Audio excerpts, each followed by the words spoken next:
Welcome, everybody. This is Christine Svensson from Sapphire Books, and we have another wonderful author chat with J.B. Marsden. Her recent newest release is Family Ties.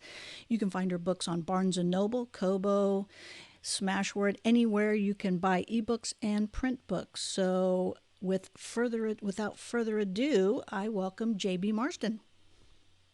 Thank you. It's great to be here. So, JB, did you come to writing later in life? You could say that. Were you always a writer, or was this just something new that you kind of took up?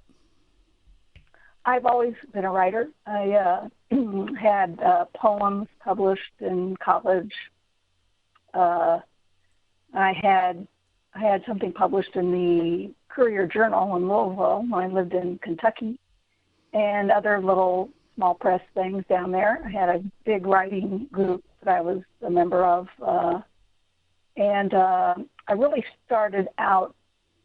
I had a career, so I was not able to spend a tremendous amount of time writing. But I started out. There's a literacy center in Lexington, Kentucky, that had a group based on Natalie Goldberg's book, Writing Down the Bones.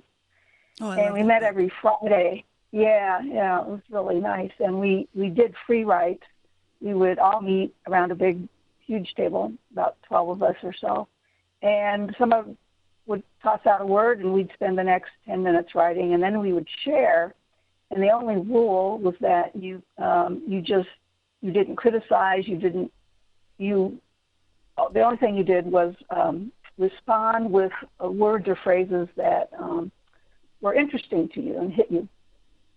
And it was a great process, and really freed up my writing a lot. And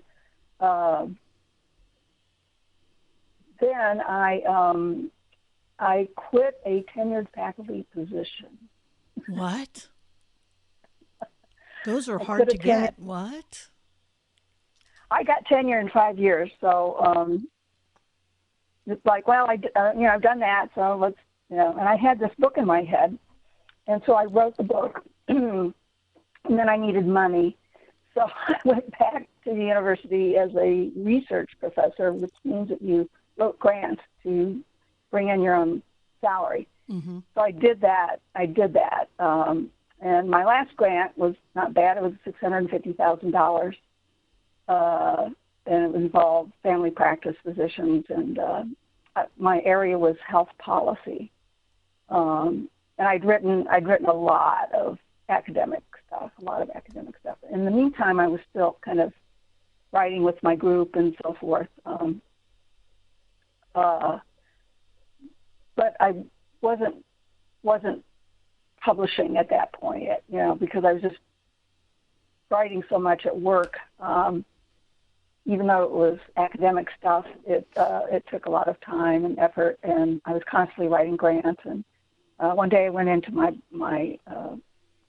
the head of our center, and I showed him I had 17 projects that I was working on. Wow. In various stages. And we were trying to get the center going, so we had to do that to get it going, because it was totally based on outside funding. Then I had a call to the priesthood, and then I spent 3 years in seminary also writing. Not only sermons, but a lot of reflection papers, stuff like that. Then I was a priest, full-time, job for a while, and I retired from that 2 years ago. And we moved back here to my family farm, and it had a workshop, a separate house, little house, tiny house, that my cousin had used for stained glass work. And when I moved in here, I totally redid it and moved all my books out here. And one day I was like, hey, I've always wanted to write in my own space. What am I doing? So I started to use it. Although the first book I sent you, I wrote on my kitchen table. So Really? Yes, I don't know why. I don't know why I wasn't out here doing that, but I didn't. I wrote it on my kitchen table, and it came very quickly. And as you know, it needed a lot of help after I sent it to you. And but that was a major boost to everything. My family has been very, very supportive of me in all this, and a little shocked, I think, as well. They didn't know I was writing a book, and so when you sent me a contract, I had to call my bishop, and I had to, because priests cannot just go willy-nilly into whatever they want to do. They need to let their bishop know what's going on in case we go out and do something that's not within our purview as priests.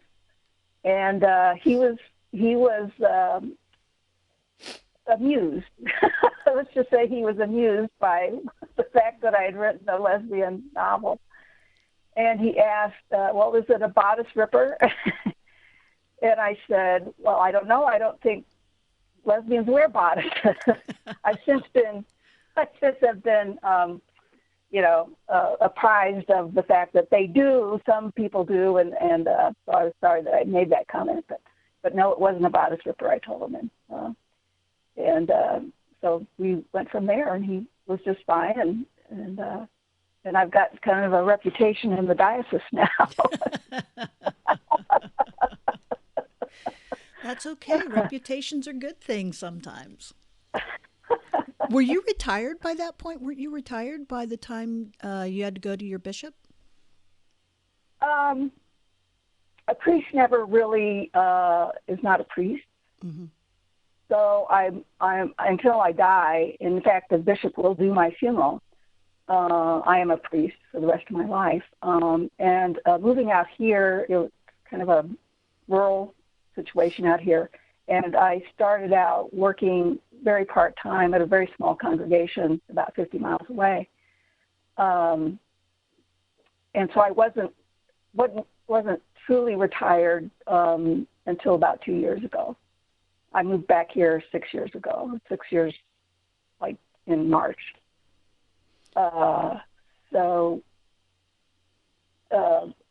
I've served as what we call a supply priest. So if somebody's sick, or I served this other tiny congregation that can't afford a full-time priest. And then there's another congregation about 35 miles away whose priest has been the first Sunday that I showed up at the parish, I was just going to be a parishioner. And I walked in the door and they said, "Oh, a priest." And I did the service because the priest was sick. Oh, wow. And in fact, she was very sick and was in the hospital for a while with sepsis. And I served that church for about 6-8 weeks.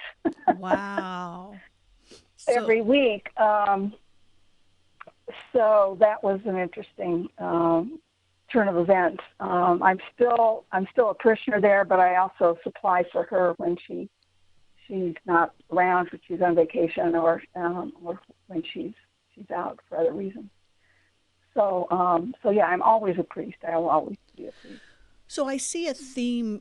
If anybody's read your books and you want to tell them the series name. There's a series that is set in Valley View. It's a place in Colorado that I conjured out of thin air. A ranch that the center of which is a small rural health system, which I know a lot about because I wrote a book on small rural health systems. And every one of the books has something to do with that rural system, either directly or indirectly. The first book is Yancey, and that book, a new medical director arrives, and Yancey has been kind of in a tailspin, getting lost because of a lot of loss in her life. Do you want to tell the readers what the title of that book is? Yes, I'm trying to remember. Reclaiming Yancey. Reclaiming. I keep wanting to say redeeming Yancey, but that would also be a good title. But it's Reclaiming Yancey. Maybe that's the next book off of that book. Who knows? Well, I am. That's my current work in progress. Is picking up from Jen, and Jen is the doctor, and Yancey is the rancher. Mm-hmm. Picking up from their story, in which they adopt a child. Oh, wow. Yeah. So that's I've been working on that, getting a lot of information about adoption from a gay couple, a lesbian couple I know, that I met at the Pittsburgh airport, coming home from the GCLS meeting last year. Kismet. And well, not only that, but they're Episcopalians, and their priest was a year behind me in seminary, so I know him pretty well. And he had just left to go to Buffalo, and so we talked about him, and they talked about just adopting. And I messaged her on Facebook and said, "Hey, can you help me with this book about adoption, lesbians adopting children, and make sure I get the process, more or less correct, and figure out what all, how many hoops you have to really go through to adopt a child these days." And it's a lot. It's a lot of hoops. Oh, I bet. So there's going to be a lot of angst in this book about, number one, about getting pregnant. Number two, about when you can't be pregnant, how, what does adoption mean, and what are the risks of adopting children, especially non-infants, older children, and the trauma they may or may not come with in their background, and so forth. And I'm just started on it. I've only got about 10,000 words, so it's just beginning. It's still in the planning stages. Yes. If I planned, it would be in the planning stage. Well, that's a good point. So you're a pantser, not a plotter? Pretty much. I tend to know the ending. I start with characters, really. I start with characters. And I have in my mind two protagonists, because mostly these are romances. So, who the two people are, what are their issues, what is going to keep them from getting together, what is going to bring them together, and then what hurdles they have over time, having a happy ending, a happy ever after kind of thing. So, there's that. All of your books center around rural and the medical profession in some way, don't they? They have so far, yeah, they have. Because every single one of them. Well, you've done modern day and you've done historical. Yes, so 2 historical and 3 contemporary. Yeah. Right. And so, but they all seem to have that theme, regardless of whether it's a historical or whether it's a contemporary romance. Yeah.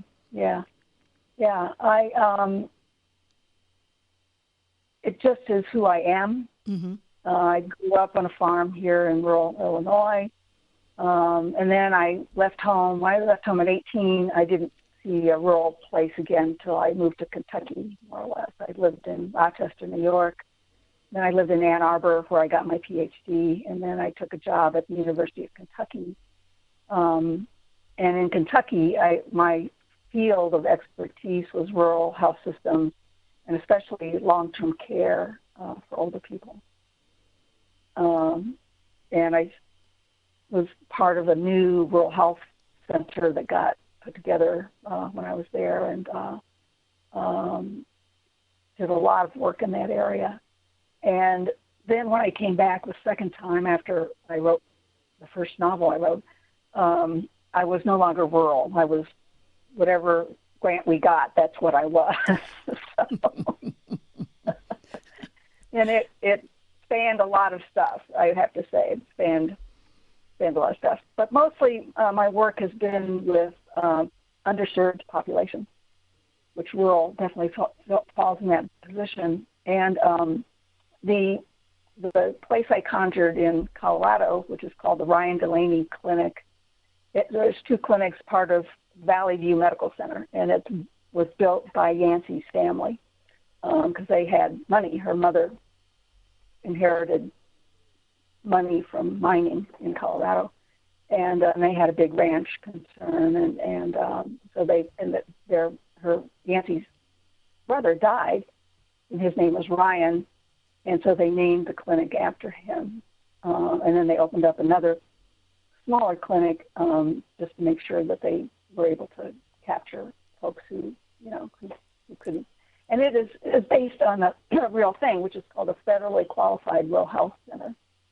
And now I'm on the board of our local federally qualified rural health center.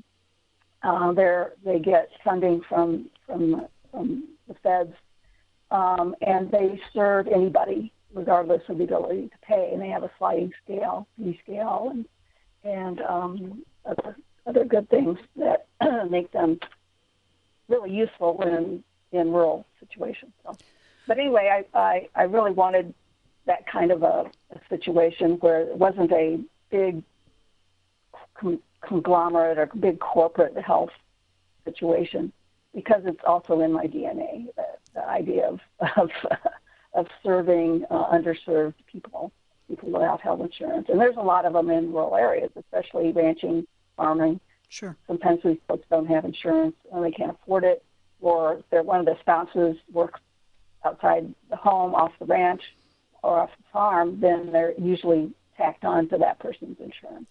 So how much research did you have to do for Charlie then? Because Charlie really is a different animal in the sense that, well, why don't I let you tell the listeners what Charlie's about?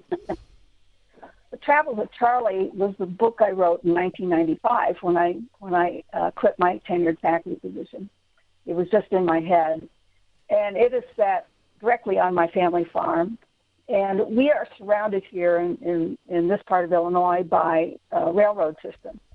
The Santa Fe system goes a half mile from my house.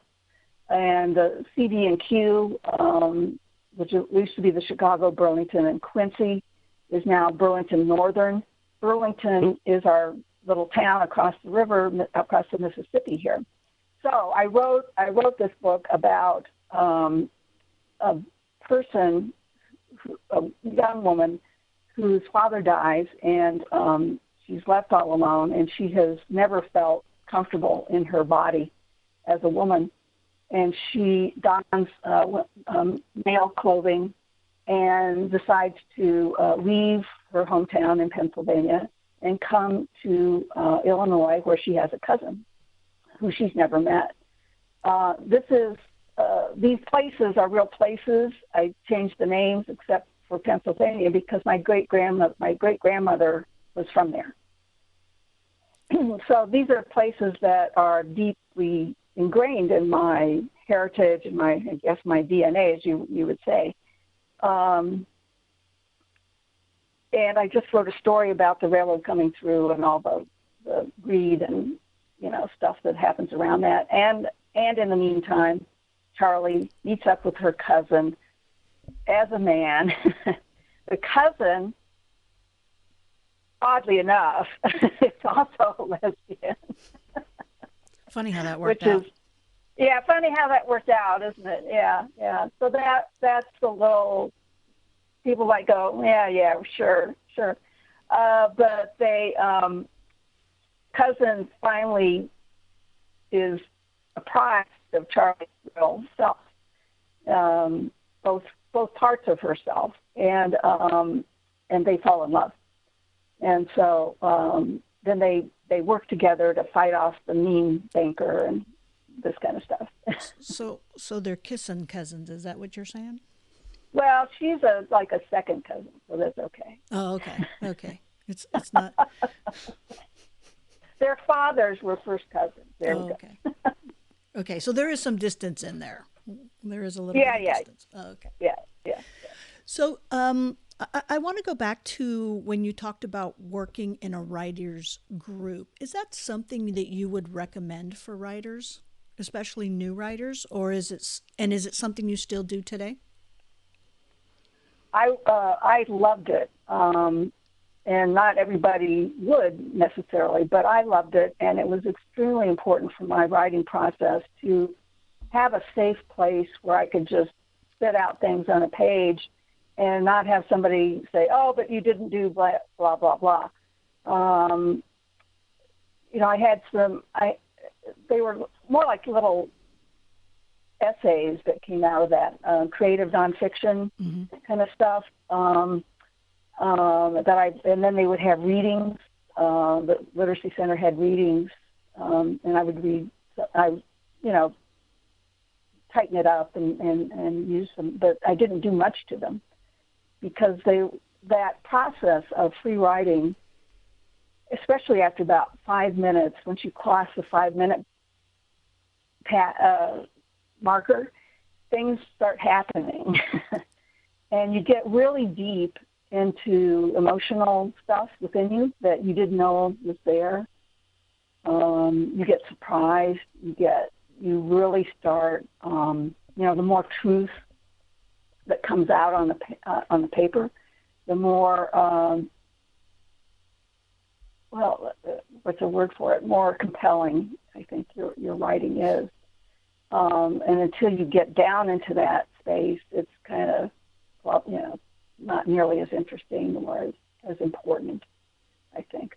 And it's a drafting process, but it's also a way to dig a little deeper into yourself. So is a writing group something you would recommend for a new writer or a seasoned writer? Yeah, both. I think I wrote one of the people in my groups back then was a woman by the name of Georgella Lyon in Kentucky. And 3 years ago, she was the poet laureate of Kentucky. Oh, wow. And she had published books. And I was in a writing group with her. There were 3 of us in that writing group. And we'd meet about once every other week or so. She was so encouraging and so, and her stuff, she'd read her stuff and the stuff that she'd written the previous week, and you were blown away by it, but you weren't kowtowed by it because she was so encouraging, and you knew you were in the presence of somebody who was polished. At the same time, you didn't feel as if you had to be perfect to read something to her, and that was a freeing process as well. I think that's important for both people starting out and people have had stuff published. I do have a writing buddy right now. I don't have a writing group here around me. Here, there are a lot of book clubs in our area, but not much in terms of writing book groups. So I Skype with somebody every week. You know her, it's Nat Burns right. in Albuquerque. And we share writing, and she's a well-published author, very highly thought of, and I could be really intimidated by that, but I have a PhD. I'm not intimidated by much of anything. So if you can get through a PhD, you can do the study. Well, nice way to put that, Dr. Marsden. Yeah. So, but I'm not intimidated by writers who I know are better than I am. I know for a fact they're better than I am. In fact, I look to them for help and for suggestions and feedback, and I give her feedback on her stuff too. So it's helpful. What's been the hardest part for you in writing a novel? Is it the beginning? Is it the end? Is it that saggy middle? Do you stall out at some point? I want to finish too quickly. I don't want to, I see the end and go, wham, there's the end. But that's not the end. I've found myself that I need more of a gradual descent into an ending so that everything is wrapped up. So that's one of the things I've had to learn how to do better. I've also had to learn character development. I recently did a course from Writer's Digest on on character development. It was like 8 weeks. Oh, wow. We had 8 lessons. Yeah, it was really good. And they teach you everything from writing emotions without saying what the emotion is, for instance. Showing Instead of versus saying telling. she was angry. Yeah, instead of saying she was angry, she wadded up the paper and hurled it at the wastebasket, Right. And understanding your characters well enough that you put that on the page. You can smell them. You can, you know that this one smokes and that one wears a certain perfume, or this one tugs her ear when she's, really upset, or all the things, all their background stuff that never gets in the novel, but you need to know in order to have a really satisfying character. So if you could give one piece, or new authors, or new to the genre, or just new to writing in general, what one piece of advice would you give them? Wow, just one? Well, being that you're a college professor, I know we could probably sit here and talk for hours. I've been in those department meetings, so we're going to limit it to one. I think writing my dissertation, interestingly enough, was the best piece of writing advice I ever got. My professor said, "Don't get it right, get it written." Oh, wow, that's great advice. Yeah, in other words, don't hem and haw. Just write down what you need to say, then worry about making it beautiful. I think somebody else said that. Just get it down on paper, and then you can do something with it later. It's important to get it down on paper. Yes, like the novel I wrote in 1995.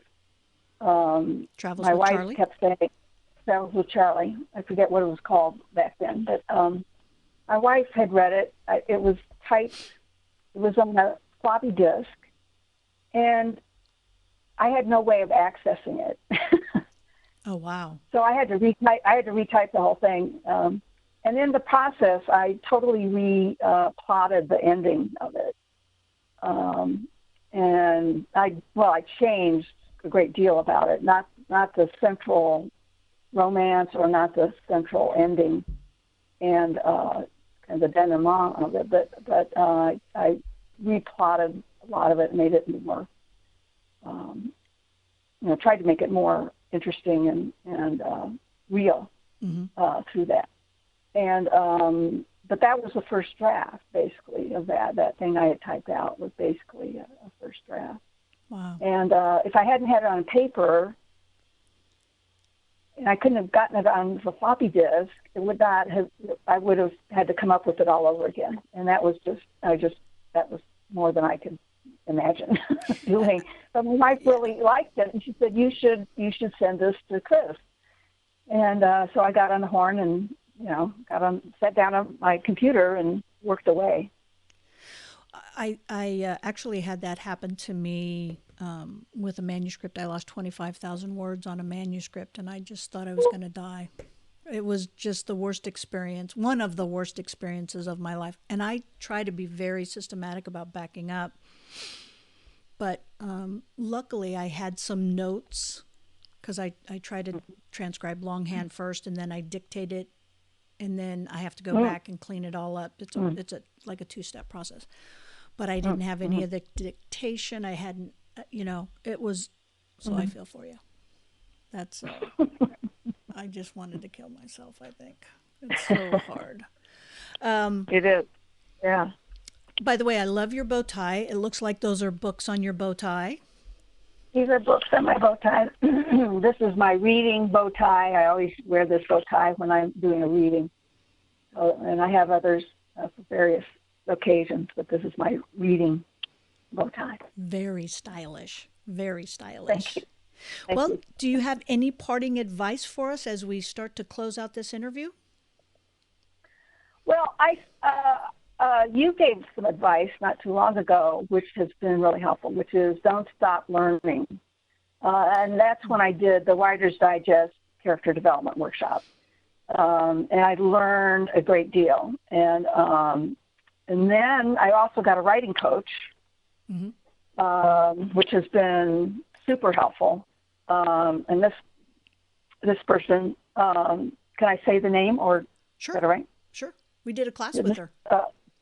Heather Flournoy, who's just fantastic. She's not even a velvet hammer. She's just velvet. She has a very encouraging way about her, and if you do something right, she uses exclamation points and says, "Wow, that's beautiful," and so you really feel good. But she helped me on the character development of Family Ties, and I was kind of taking the course at the same time I was writing that, so I was needed both those things to really help me get the characters a little more fleshed out. So yeah, keep learning, and you don't have to get a writing coach, but get feedback. Definitely get feedback. If you have beta readers or somebody you trust, not your partner. That never works. That never works. Not your best friend. Somebody who maybe is on the list of beta writers from GCLS, or a published person that that can give you sound feedback, and use the feedback. Don't take it personally. Right. For Pete's sake, it's just words on a page. It's not your inner soul that they're dealing with. It is the words that you wrote down. So it doesn't make you good or bad. It just gives you a point to say, oh yeah, this could be better. And if you want your writing to be better, you've got to work at it. You've got to do more than just flop around in your own head. You need, because this thing is going to be read by other people, so you need other people while you're in the process to comment and say, that scene didn't really work very well, did it? You go, what do you mean? And then you go, oh yeah, you're right. And so yeah, you don't get on your high horse and claim that everything you've done can't be improved, because even Ernest Hemingway needed improvement. Right. So there you go. Right. No, that's true. And I think people get kind of married to their work and sometimes can't take constructive criticism well. And it's hard sometimes, having written a few books myself, every time I open up that manuscript from Heather after she's edited it, I just kind of cringe and go, oh. So you're right. It's a craft. No, I look at it and I go, oh, wow, she did. Oh, yeah, this is good. This is good. It's interesting that I have kind of the opposite. I don't cringe. I look forward to seeing how she's going to help me get it better. That's a good attitude. Yeah. I'll try that next time. Yeah. Well, who was it that said that you have to kill off your darlings? Oh, you have to kill your babies. Yeah. Who was that? Yeah. Somebody's going to write it in the comments. We'll know. It was there we go. Not Stephen King, but it was a very popular writer. Yeah, well, very. Thank you, JB. This has been absolutely delightful. I really appreciate you taking time out of your busy day to be here. And my busy day. Well, stranded on the farm with dead animals. So. Well, it could be worse. So I'm just thankful that it's I'm baking bread. So. Yeah. Well, thanks for being here. Do you want to tell everybody what your books are, and do you remember? So the first one is Reclaiming Yancey, and that's the first of the Valley View books. Mm-hmm. And then came The Travels of Charlie, which is set in the 1880s or so. Mm-hmm. Then came Bobby and Soul, and that is about an Episcopal priest and a doctor at the clinic there in Valley View. Then we have Prairie Hearts, which is set in the early 1800s, and it's about two women who are healers, who are pioneers, dealing with a rough pioneer life and doing herbal healing of people around them and doing midwifery as well. and that took a lot of work, background. And then finally, Family Ties just came out in March, and that's again in Valley View. That involves a new administrator at the clinic and an EMT, emergency services director, who gathered their forces and put them together.